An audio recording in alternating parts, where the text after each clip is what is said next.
નમસ્કાર પ્રિય સાથીઓ, સ્વાગત છે તમારું આપણી પ્રિય યુટ્યુબ ચેનલ એએલટી જ્ઞાન ગુરુકુળમાં. આજે હું તમને એક ખૂબ જ મહત્વનો પ્રશ્ન પૂછવા માંગુ છું. શું તમને ક્યારે એવું લાગ્યું છે કે જીવનમાં બધું હોવા છતાં શાંતિ નથી? શું તમે મહેનત તો બહુ કરો છો, પણ મનમાં ડર, ચિંતા અને અસંતોષ રહે છે? શું તમે ક્યારે વિચાર્યું છે કે સાચું સુખ ક્યાં છે? શું તમને ક્યારે લાગે છે કે પરિસ્થિતિઓ તમને હલાવી નાખે છે? જો આ પ્રશ્નોમાંથી એક પણ જવાબ હા છે, તો આજનો વિડીયો તમારા માટે છે. કારણ કે આજે આપણે વાત કરવા જઈ રહ્યા છીએ એવી દિવ્ય વાણી વિશે, જે માત્ર શબ્દો નથી પણ જીવન જીવવાની કલા છે. આ વાણી છે શ્રી કૃષ્ણની વાણી. મિત્રો, શ્રી કૃષ્ણ કોઈ માત્ર ઇતિહાસના પાત્ર નથી, તેઓ જીવનના માર્ગદર્શક છે.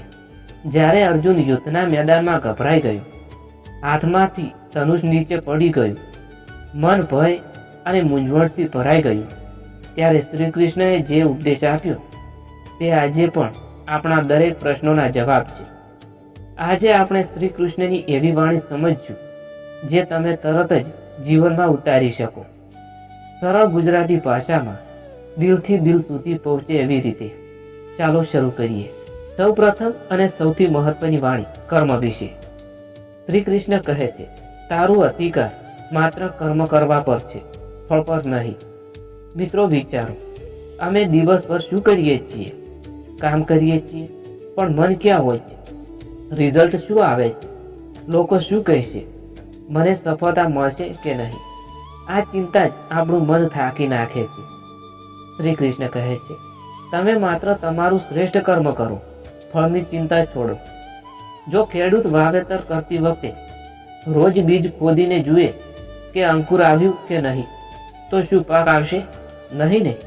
તે જ રીતે તમે મહેનત કરો, પ્રમાણિકતા રાખો, બાકી પરિણામ સમય અને ઈશ્વર પર છોડો. આ એક જ વાત જીવનમાં ઉતારી લો, તમારું મન અડધું હળવું થઈ જશે. હવે બીજી અગત્યની વાત, મન પર નિયંત્રણ. શ્રી કૃષ્ણ કહે છે, મનુષ્યનું મન જ તેનો મિત્ર છે અને મન જ તેનો શત્રુ છે. મિત્રો, બહારનો શત્રુ આપણે જોઈ શકીએ છીએ, પણ અંદરનો શત્રુ, નેગેટિવ વિચારો, ડર, શંકા, ઈર્ષ્યા, ગુસ્સો, આ બધું ક્યાંથી આવે છે? મનમાંથી.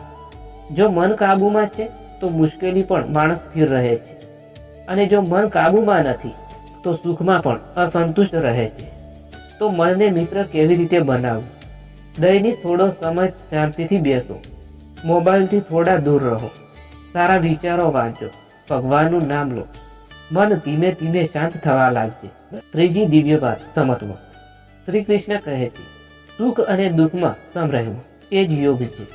મિત્રો, જીવનમાં ક્યારેક સુખ આવે છે, ક્યારેક દુઃખ આવે છે. જો સુખ આવે ત્યારે આપણે ખૂબ ઉડી જઈએ છીએ, અને દુઃખ આવે ત્યારે તૂટી જઈએ છીએ. તો જીવનમાં સ્થિરતા નહીં આવે.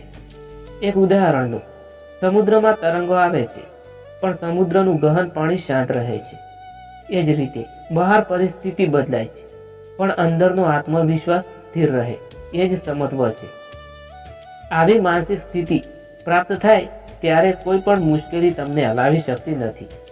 હવે ચોથી અગત્યની વાત કરીએ, અહંકારનો ત્યાગ. શ્રી કૃષ્ણ સમજાવે છે, અહંકાર માણસને અંધ બનાવે છે. જ્યારે આપણે વિચારીએ છીએ હું બધું જ છું, મારા વિના કંઈ નથી, ત્યારે ભૂલ શરૂ થાય છે. મિત્રો, જેમ વૃક્ષ પર ફળ આવે છે તેમ તે નમ્ર બને છે. જેમ ખાલી ડાળીઓ હોય છે તે ઊંચી ઊભી રહે છે. નમ્રતા માણસને મહાન બનાવે છે, અહંકાર માણસને એકલો બનાવી દે છે. આથી જીવનમાં નમ્રતા રાખો. જે મળ્યું છે તે ઈશ્વરની કૃપા છે, એવું માનશો તો મન હંમેશા આભારી રહેશે. હવે વાત કરીએ ભય વિશે. કેટલાક લોકો સતત ડરમાં જીવતા હોય છે. ભવિષ્યમાં શું થશે? મારી સાથે ખરાબ તો નહીં થાય ને? શ્રી કૃષ્ણ કહે છે, મારે શરણે આવો, હું તમને ડરથી મુક્ત કરીશ. મિત્રો, વિશ્વાસ એ સૌથી મોટી શક્તિ છે. જ્યારે તમને અંદરથી લાગશે કે હું એકલો નથી, ઈશ્વર મારી સાથે છે, ત્યારે મુશ્કેલીમાં પણ હિંમત રહેશે. ભય દૂર કરવા માટે શું કરવું? પ્રાર્થના કરો, સકારાત્મક લોકો સાથે રહો, ખરાબ કલ્પનાઓને દૂર કરો, વિશ્વાસ ભયને હરાવે છે. હવે એક ખૂબ જ ઊંડી વાત કહીએ આત્મા વિશે. શ્રી કૃષ્ણ કહે છે આત્મા ન જન્મે છે ન મરે છે. મિત્રો, અમે શરીરને હું માનીએ છીએ, પણ શરીર બદલાય છે. બાળપણ, યુવાન, વૃદ્ધાવસ્થા, પણ અંદરનો હું એ જ રહે છે.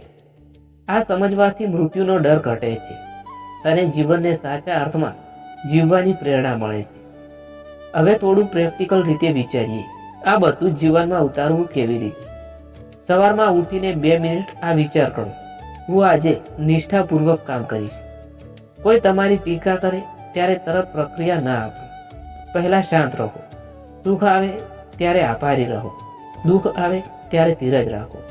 દરરોજ થોડું ભગવાનનું સ્મરણ કરો. આ નાના નાના પગલાં મોટા પરિવર્તન લાવે છે. મિત્રો, જીવન એક યુદ્ધ સમાન છે. દરેકને પોતાની લડાઈ લડવાની છે. અર્જુન પણ ગભરાયો હતો, પણ શ્રી કૃષ્ણની વાણી તેને સાંભળીને ઊભો થયો. એ જ રીતે જ્યારે તમે તૂટવા લાગો ત્યારે શ્રી કૃષ્ણની વાણી યાદ કરો.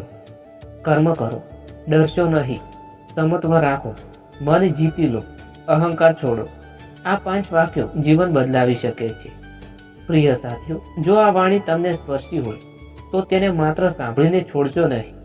એક વિચાર પસંદ કરો અને આજે જ જીવનમાં ઉતારવાની શરૂઆત કરો. કારણ કે જ્ઞાન ત્યારે જ શક્તિ બને છે જ્યારે તે જીવનમાં ઉતરે. અંતમાં માત્ર એટલું જ કહું, તમારું જીવન અનમોલ છે. તમે એક દિવ્ય આત્મા છો.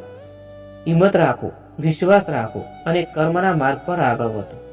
શ્રી કૃષ્ણની કૃપા હંમેશા તમારા જીવનમાં શાંતિ, શક્તિ અને પ્રકાશ લાવે, એવી દિલથી પ્રાર્થના. ધન્યવાદ પ્રિય મિત્રો. ફરી મળીશું એક નવા પ્રેરણાદાયક વિષય સાથે. ત્યાં સુધી જય શ્રી કૃષ્ણ, જય શ્રી મહાકાળીમાં, જય શ્રી સતીમાં, જય શ્રી ગોગાજી મહારાજ.